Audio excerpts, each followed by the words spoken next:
Have you ever stopped to consider how white supremacy shapes the world we live in today?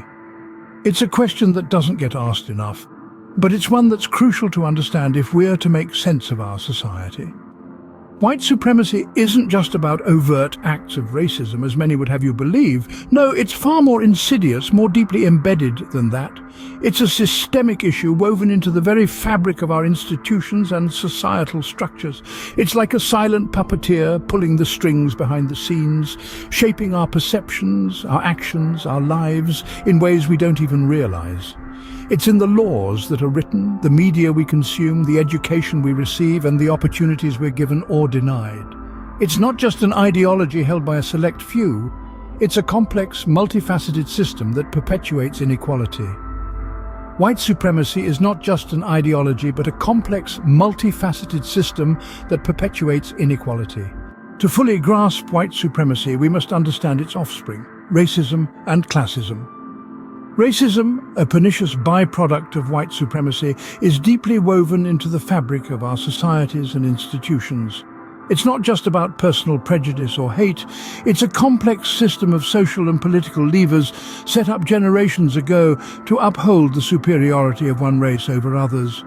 And it's perpetuated by the subtle and often not so subtle biases that are deeply ingrained in our collective psyche.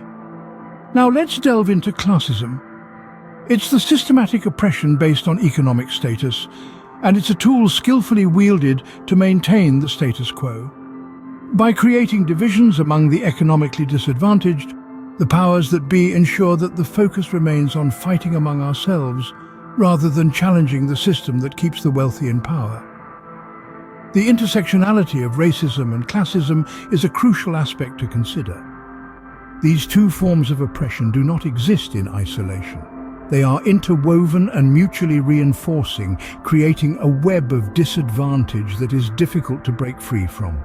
If you're a person of color and you're poor, you're not just facing racism or classism, you're dealing with both. And this dual oppression serves a purpose. It upholds white supremacy. White supremacy thrives on division and hierarchy. It uses racism to assert the superiority of one race and classism to ensure the wealth and resources stay concentrated in the hands of a few. And the most insidious part, these systems have been so normalized that they often go unnoticed, silently shaping our worldviews and actions. That's the power of white supremacy. It's not just about explicit acts of hate or violence. It's about the everyday systems and structures that continue to uphold racial and economic inequality.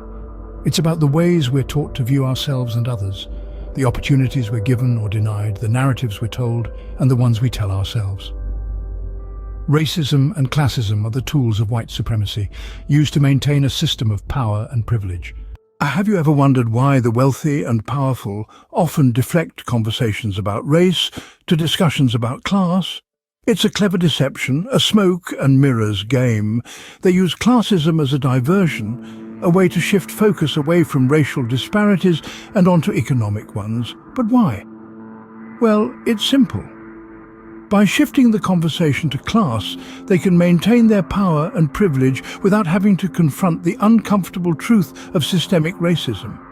It's a way to avoid responsibility, to sidestep the need for change. And it works. It's easy to get caught up in discussions about the rich versus the poor, the haves and the have-nots. But while we're busy arguing about wealth distribution, the issue of racial inequality is swept under the rug, conveniently forgotten. The deflection to classism is a strategic move to maintain white supremacy and avoid addressing the real issue, systemic racism. So what can we do to challenge and dismantle white supremacy? Well, the most powerful weapon we have is education.